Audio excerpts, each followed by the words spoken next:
Good morning. I'm Dr. Joe Naples. I'm chair of the Department of Anesthesiology and Critical Care here at Houston Methodist Hospital. And it is an honor to visit us for our Heart Center grand rounds this morning, as well as our Department of Anesthesiology and Critical Care grand rounds yesterday morning. Our guest speaker and visiting professor is Dr. James Ramsay, from the University of California, San Francisco, where he has been on faculty for the last 5 years.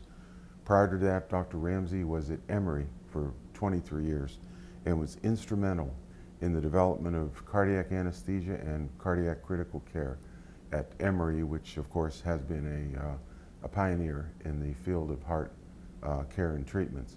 Dr. Ramsay is a Canadian by birth. In fact, I will ask him a couple questions about his background in a minute. But he trained in Montreal at McGill in anesthesiology and critical care, and is a specialist in cardiac anesthesia and cardiac critical care, and has been in the practice of those disciplines for quite a few years.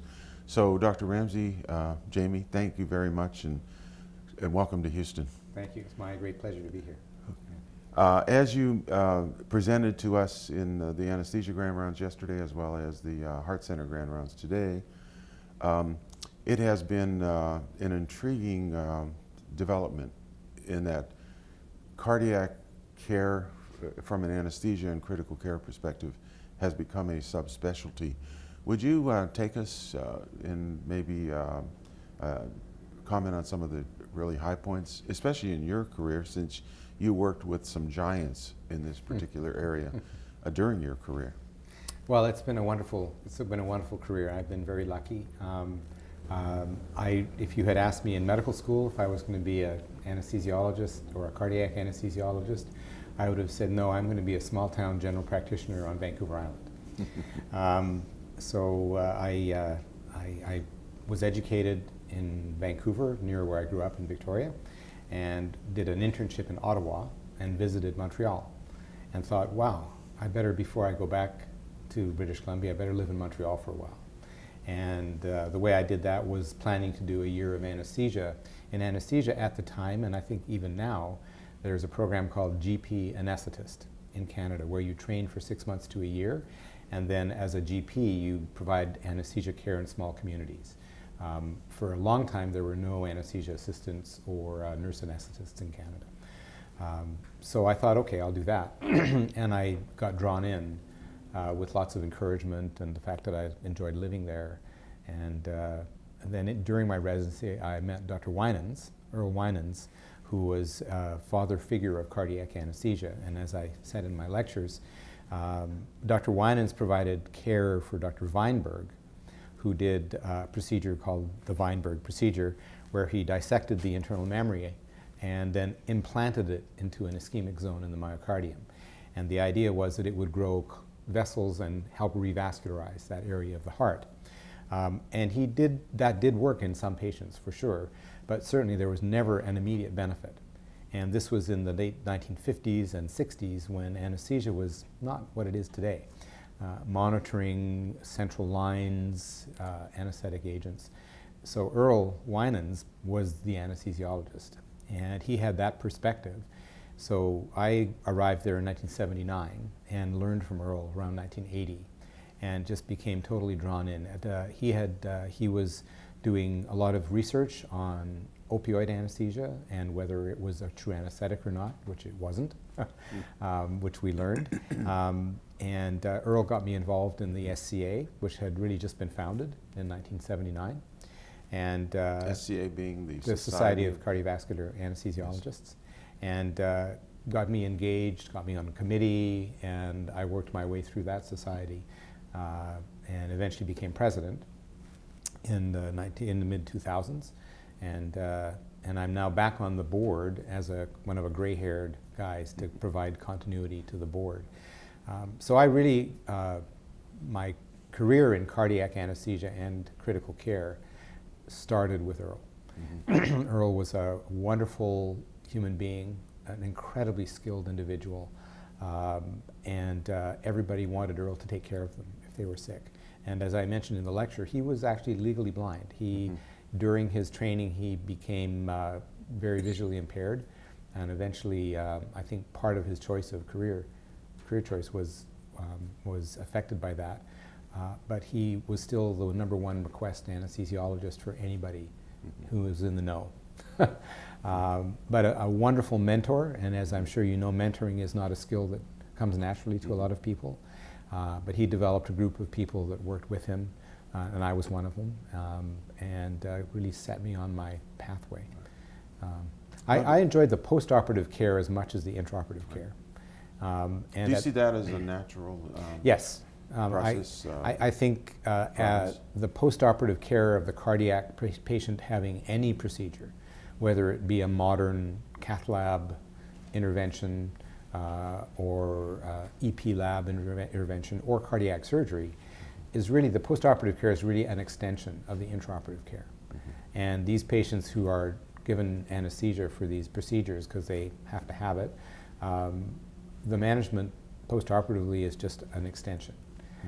And the anesthesiologist knows the interventionalist, the surgeon, historically, and now the cardiologist, and is really naturally suited to be involved in that care, at least in the early part of recovery and critical care if it's required. You were very successful in cardiac anesthesia and critical care in Montreal, in Canada. What made you take a position at Emory? I assume it was a direct transition from that practice to joining the cardiac center at Emory. I had never thought about moving to the United States. I was happy with my life. Happy, I loved working at McGill.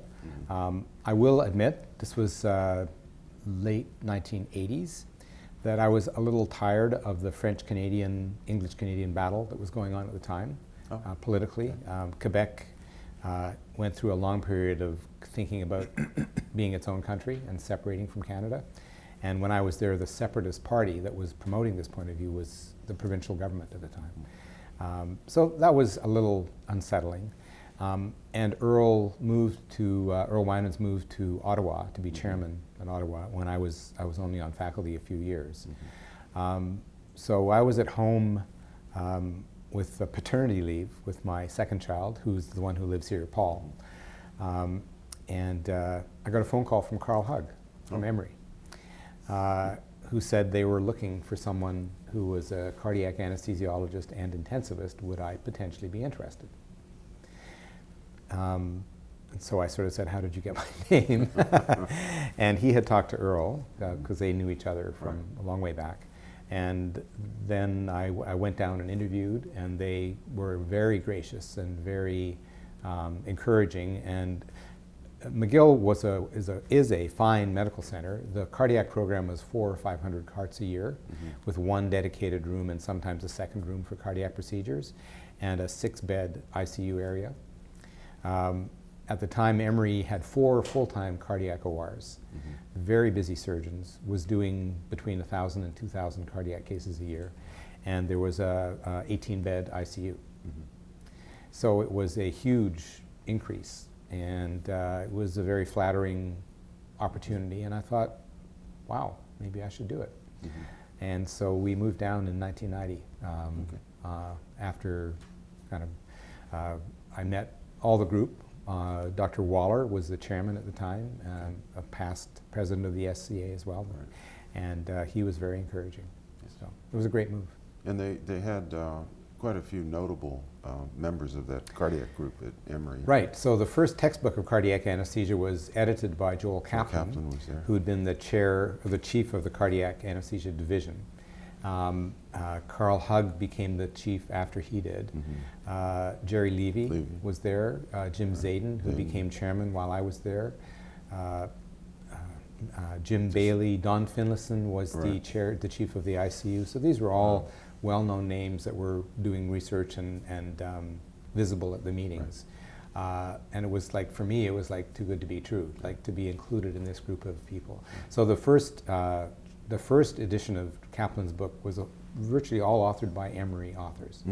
And in his later editions, he moved from Emory. There were other, it became a much bigger textbook. Yeah. But it was a very, very active, interested group that had a great interaction with the surgeons. Yeah. And the surgeons really expected very high level care and gave a lot of responsibility to the anesthesia team, which isn't a universal finding. Absolutely. You know. And certainly many of us that were starting to do cardiac anesthesia used the textbook of cardiac anesthesia, which you said was the Emory Yeah. department, basically, with Joel Kaplan, of course, being the editor. Right. And we all used that. Yeah. That was it. There were no other textbooks. I still have my copy. I do too. I still have my copy, my first edition. Well, you had a distinguished career at Emory. Were there for many years. Certainly the department grew and prospered. But 5 years ago, you made a career change. Mm-hmm. How was that? Well, I had really had a great career at Emory. I was very fortunate. I enjoyed the work. You know, I had a great relationship with the surgeons and the nurses in the ICU. And I went through a life change. I went through a divorce. The department changed in quite a big way. Dr. Zayden, who was one of the original authors of that textbook, had been chair, and he stepped down. And a new chairperson came in, Lorraine Hill, with a very different agenda for the department. As I mentioned in the lecture, Emory chose to create a kind of a cross-department division of critical care, which really stepped up the quality overall in all the units. We had a very good system in the cardiac units long before any of the other units at Emory. So ours transitioned to a degree, but it was really very much the same. So there was a lot of structural change going on, and my life was changed, and I thought maybe I should undergo a life change. I was kind of thinking about it, and then one of my colleagues said to me, did you know that they're looking for someone who does what you do at UCSF? And that became the story. I called up the chairman at the time, who was Mervyn Mays, and I said, would you be interested in someone like me? And he said, yes! And so I came and interviewed, and came 2 or 3 interviews, looked around San Francisco, and then moved there in 2013. Right. So 5 years at University of California, San Francisco. Now it's a very different place from Emory. It's a smaller cardiac center, smaller surgical caseload. They have a very good and actually bigger transplant program.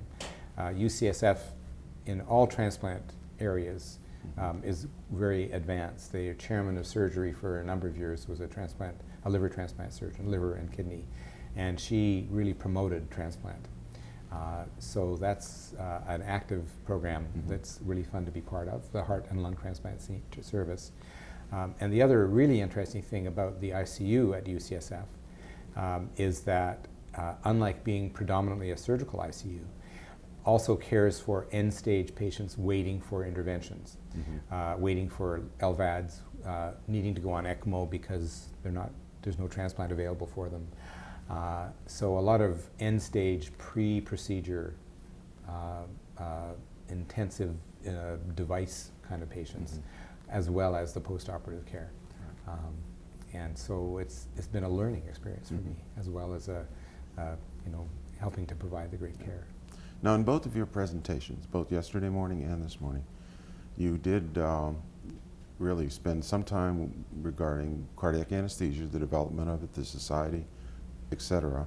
But you also spend a fair amount of time about critical care of these patients. How important is that, and where are we going for a futuristic standpoint? Well, I think that the critical care medicine in the United States has always been politically charged. It involves a primary physician like a surgeon or an internist or any proceduralist, any kind of surgeon, essentially giving the care of their patient to someone else. And apart from the financial considerations, there's the political considerations of loss of control, which is not an easy thing. what has become apparent with lots of science in all kinds of ICUs is that really the idea, even if you are an incredible surgeon and smart and talented, if you're busy, you're not available to the ICU. And if you want to be updated and ask questions about your patients, it interrupts you during surgery or interrupts you during any procedure. And also, if you work really hard all day doing operations, your patients are sick at night as well. So it really makes a lot of sense to have a team in the ICU, to be taking care of your patients and to be bringing them all the other aspects of ICU medicine that are unrelated to the primary disease, all the other disease processes, the nutrition, which are really a core part of critical care. So I think that this has been largely accepted in the medical and general surgical population, less so in the cardiology, cardiac surgery realm. There are many centers where cardiac anesthesiologists are very active and run the ICUs for surgeons, not nearly so many for cardiologists. And there's the old school thought, the old school vision by surgeons that they are the one. Everything must be done by them and controlled by them. But the modern view is the multidisciplinary collaborative care. And cardiac critical care has really become an issue in the last 10 to 15 years with the increase in transplantation, ECMO, devices like Impellas and VADs, and the interventional procedures done by cardiologists in the cath lab, where they're intervening with valves, with valve procedures. TAVR is, of course, the biggest one, but they're looking at other valves as well. And all of these patients have, many of them have end-stage disease. All of them need to be given anesthesia of some kind for their procedure, and then they need to recover. And I think the cardiology community is recognizing the value, and this is certainly being expressed by their national societies. At the same time, there's not enough people training in critical care in any one specialty to provide that care in the ICUs while the interventionalists are doing their work. And anesthesiology is a really logical solution to that. We don't have enough critical care anesthesiologists to make the solution for everyone, but we work so closely with these primary people, the surgeons and the cardiologists, and we have 200 fellows a year graduating in critical care that orienting us towards the cardiology side of things just is so logical. So what I see happening is both the American Board of Surgeons and the thoracic surgeons and the American Board of Medicine, Internal Medicine, and cardiologists showing a great interest in cardiovascular critical care, cardiac units that take care of their patients, and they're working in collaboration with intensivists. And to me, the cardiovascular anesthesiologist, who's also done critical care, is absolutely suited to that. So I think there's great promise for that. And I think the primary society, the surgeons and the cardiologists are seeing it now. And I'm very optimistic that we're going to continue to be very involved in critical care. It sounds like, it seems to me that your career path of cardiac anesthesia and cardiac critical care is kind of a natural and perhaps something for the future. That's what I think. That may be emphasized. Our last three recruits had both critical care and cardiac anesthesia fellowships. And several in our department now that do critical care, as well as those that do cardiac anesthesia, have both from their background. The question is, can you do both? Can you afford it? Can you do both kind of at the same time, simultaneously? I don't mean on the same day, but generally, can you be a cardiac anesthesiologist in the operating room one day and then be in the ICU the next day, or perhaps week at a time? What do you think about that? My view of that is that, yes, you can do both. I actually, one of my old friends, Jerry Levy, always talks about the fun factor. Are you having fun, Jamie? I really have fun in the ICU, and part of it is the incredible stimulation of all the other specialists coming in and contributing their 2 bits worth. The nephrologists, the infectious disease doctors, the hepatologists, the social workers, the therapists, the physical therapists, the speech therapists. It's a really stimulating environment, which is very different from the operating room, which is very focused stimulation on the acute one-on-one care of one patient undergoing a procedure. So they're both intense, they're both stimulating and interesting, but in very different ways. So and I love doing both. I'm still doing both after 35 years. And that's what I tell the trainees. This is fun. This is stimulating and interesting. One day at a time in the ICU is not, to me, a good idea. I think it's really very difficult. From a personal point of view, you don't know the patients. When you do a ICU rotation, you usually spend a day or two just getting the lay of the land, and then you're better on the following days. I think a week is a good duration for a rotation. I think 12-hour shifts are the right number, and I'm very strongly in support of having in-house overnight intensivists to do the nighttime care. Whether that be on a week at a time, I'm not as sold on that, because that's very stressful, especially for people my generation. But I don't think 1 and 2 day rotations are good in the ICU. In the operating room, it's different, because you are just totally focused on one patient that you get to know before the procedure, care for them through the procedure, deliver them to the ICU. So you can do that one day at a time. Yeah. So a week at a time would be more ideal. I think that's the right structure. Minimum time for an ICU rotation. And then what I didn't mention is that the primary physicians sending their patients to the ICUs, if they deliver the patient to me and then they come tomorrow and it's somebody else, it's a little unsettling, particular to surgeons. Surgeons really dislike that. They want to see the same people. They want to entrust the care of their patient to me and know that I'm involved in an ongoing basis. And one day doesn't work. Sure. Yeah. But logistically, of course, it becomes a challenge, but perhaps it is the proper. It's a challenge. It's you have to make a schedule 6 months in advance to make that work. People have to be willing to do those kinds of durations of care, and they have to carve it out of their life.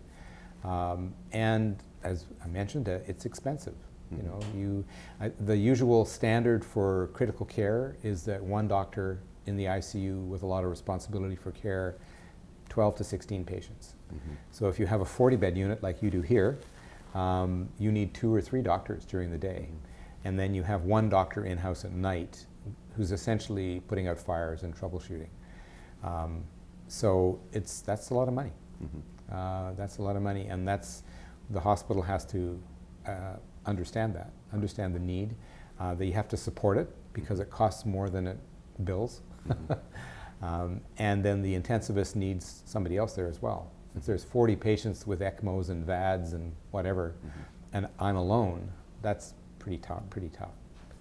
One of the criteria, I believe this is true, and I'm sure you know more about it than I do, with the new U.S. News and World Report rankings of hospitals, it seems that intensivist on site or intensivist in the ICUs is one of the parameters that is assessed and measured. Is that a direction that we tend to be going in this country? I think we want to go there, but we don't have the resources. Every year there's approximately 200 fellows in surgical critical care, 200 fellows in anesthesia critical care, and many more in medicine, but many of those individuals don't really want to do that dedicated 1 week at a time on the job kind of intensive care. So there's a huge demand. The estimates from a few years ago were that we need somewhere between 50 and 75% more intensivists in the next decade than we have, and we just don't have those numbers. So we have to sell the specialty to our colleagues and to our trainees, and we have to figure out flexible ways of doing this where we can make the most of an intensivist service, but at the same time deal with less than what we really want.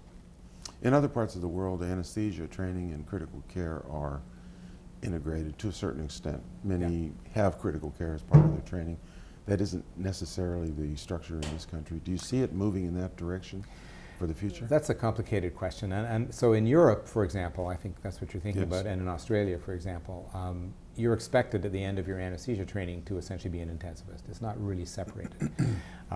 We build that into our residencies here, and the RRC, the anesthesia RRC, and the ABA have actually agreed upon increased critical care training during residency. So it's gone from 2 to 3 months to 4 months in the 3 anesthesia years. But that still doesn't make you a critical care specialist.